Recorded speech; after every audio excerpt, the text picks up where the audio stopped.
Assalamualaikum and a very good morning to sir and my friends. Today, my name is NOOR ANINA NAZIRAH.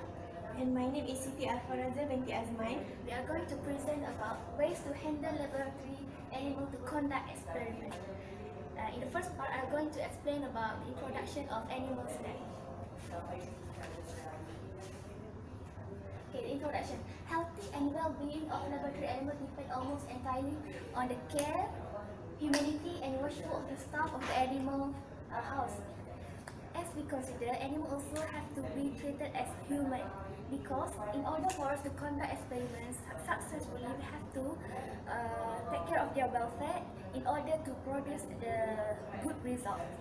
Good handling and training has benefits for the animal, for the handler, and for the data gained in this experiment. So we want to all of us get the benefit, even to the animal, to us, and also for the result. When everything is in order, of course, the result of this experiment will be in a good manner. The animal model will really accept with the human contact and the person are carried out efficiently. This procedure is ordered to make the procedure can be carried out sufficiently. Can Arfa part?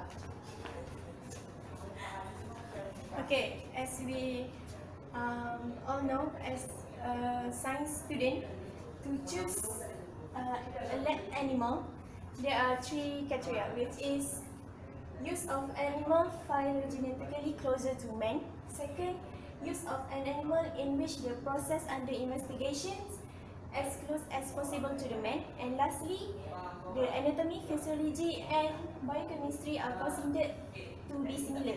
Okay, in clinical experiment, to test, for example, like they have a disease, they want to make an experiment about disease of humans. So to avoid from miscalculation or human will die because of the experiment, so we use animal that have a similar biochemistry, physiology, and anatomy to the human. Okay, for the second one is classification of lab animal. We have three: rodent, non-rodent, and miscellaneous. Okay, for the rodent one is an animal is relatively small and have a single pair of constantly growing teeth. For example, like mice, rat, and squirrel. And the second one is non-rodent. Non-rodent is other than rodent. It's like more big than non-rodent. For example, like rabbit, cat, and dog.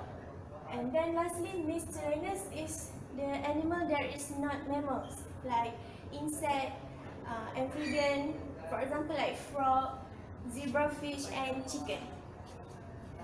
Okay, during handling the lab, we must consider some important things before we continue our lab. We firstly handle animal gently, because animal is they can't talk with human, they can't tell us about their pressure, so we must handle them gently so that they will give cooperation with us and we will get the more precisely data. And then use restraint device. The most important thing is we must use a clean device, not the contaminated one. And then use an assistant wherever possible. So do not handle this lab alone. We must handle it with our friend or must someone assist us. I will let to ANINA to continue our presentation. Okay, let me continue. Physical restraint. The first thing that we can handle animals using physical restraint. Physical restraint is the use of manual or mechanical means to limit some of all animals' movement.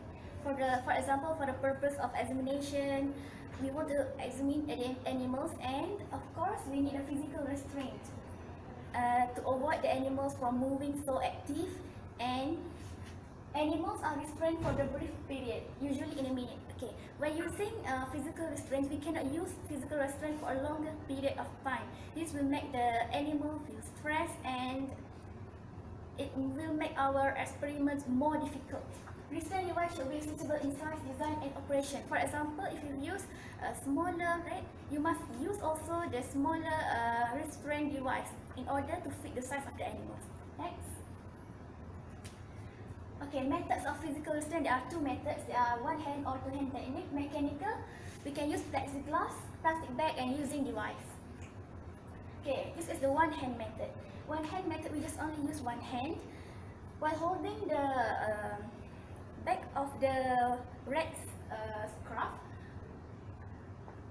We just hold with our hand, and the tail of the rats, we use our little finger to hold it securely so that the animals won't be actively moving. This is suitable for people with big hands. Two-handed method is grasp the neck gently while the other hand hold the tail of the mice.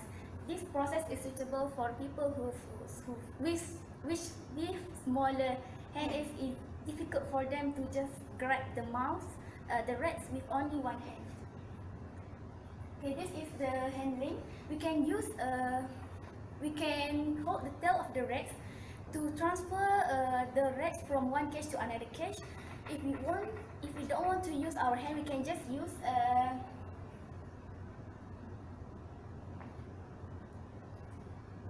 the forceps. We can use the forceps to transfer the mice from a cage to another cage. And during this process, usually this process is only for examining minor parts of the animal. Next. Okay, handling and restraint. Usually when we want to hold the scarf of the rats, it's a bit difficult for us. So the technique is you put the rats on the lid of their cage and then try to hold the scarf by pressing a little bit the mice into the cage, and then you can hold the scarf of the rats easily. Next. Okay, next. Okay, this is the process. Okay, hold the scarf while holding the tail, and then after you manage to hold the scarf firmly, you can check examining whether on the abdomen, if you want to do injection, so it can be easier. Next. Okay, next I'll pass to Arfa. Okay, for the second method, we use restraint devices. Okay, for our presentation is specifically to rat. Okay, there are numerous restraint devices that being used in lab animal experiment. So basically, we need to use a clean device. That is the most important thing, so that we get a good data, and we can gain more precisely result. And then this device also help human like us to secure our safety during handling the animal, because we don't know the animal, or we don't know how they react with our experiment. So with the devices, we can decrease the possibility to get injured during handle with them. And then okay, using device also help us to control their movement during our lab, so that they will not turn around easily, and they can give cooperation with us. Okay, next. Okay, this is three devices that are the most important during our lab. Okay, the first one is rodent surgery board. The second one is rodent injection cone, and the third one is flat bottom restrainer. Okay, for the first one, the place for the rodent surgery board is a devices that we use to do the surgery, so that the animal will not move easily.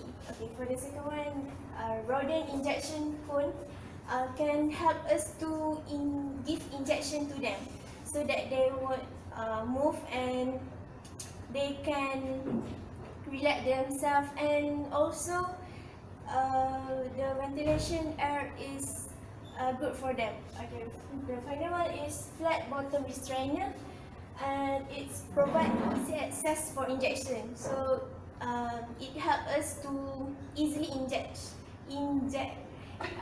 liquid into their body. So the different one is for the rodent injection cone, it's just like the shape is in a cone, and for the flat bottom restrainer, the shape is in the cylinder shape.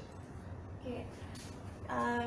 Here come to the conclusion. Okay, I will conclude our topic today.